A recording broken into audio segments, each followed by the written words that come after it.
see your face everywhere. When I'm going out, you'll be there. I'ma do everything for you. I don't want anyone but you. Put your arms around me, put your faith in me, put your love on me.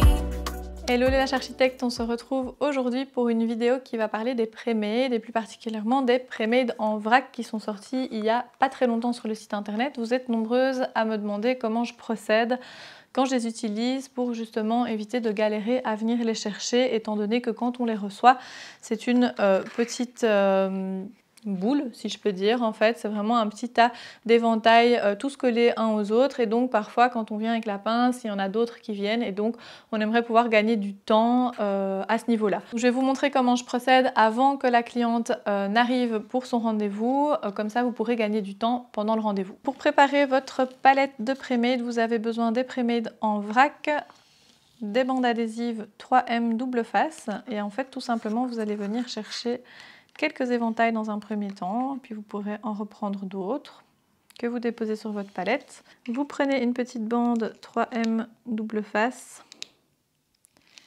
que vous allez venir disposer sur votre palette.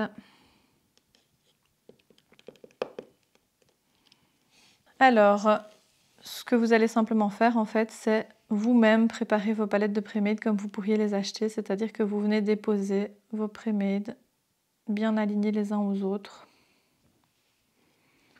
comme ceci. Au moins quand la cliente sera là, vous n'aurez plus qu'à venir les chercher sans vous casser la tête à les démêler.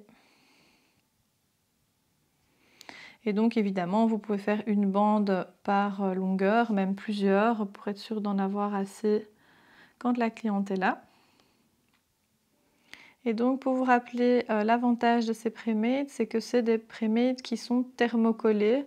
Donc ça veut dire qu'il n'y a pas un point de colle déjà présent au niveau de la base. Ils ont vraiment été collés ensemble grâce à la chaleur. Donc vous ne sursollicitez pas le cil, et si vous regardez leur qualité, vous avez vraiment au niveau de la base quelque chose de similaire à un éventail en fait fait main. Donc on peut difficilement remarquer que c'est un pré-made. La base est vraiment très fine. Donc voilà, on a vu ensemble comment je procédais pour préparer mes pré-made en vrac. Donc c'est vrai que les pré-made en vrac demandent légèrement plus de manutention. C'est aussi pour ça que le prix de la boîte est moins élevé que les pré-made qui sont déjà sur bande. Donc ça, c'est à vous de faire un choix sur la solution que vous préférez. Si vous optez pour les pré-made en vrac, eh bien vous pouvez appliquer la technique que je vous ai montrée aujourd'hui pour gagner du temps. Si vous avez d'autres questions par rapport à ces pré-made, vous pouvez les indiquer en commentaire. N'oubliez pas aussi de nous suivre sur les réseaux sociaux. On est présent sur Facebook, sur Instagram, sur TikTok et évidemment sur YouTube, où vous pouvez vous abonner à la chaîne et visionner des vidéos sur d'autres sujets. D'ici là, je vous dis à bientôt!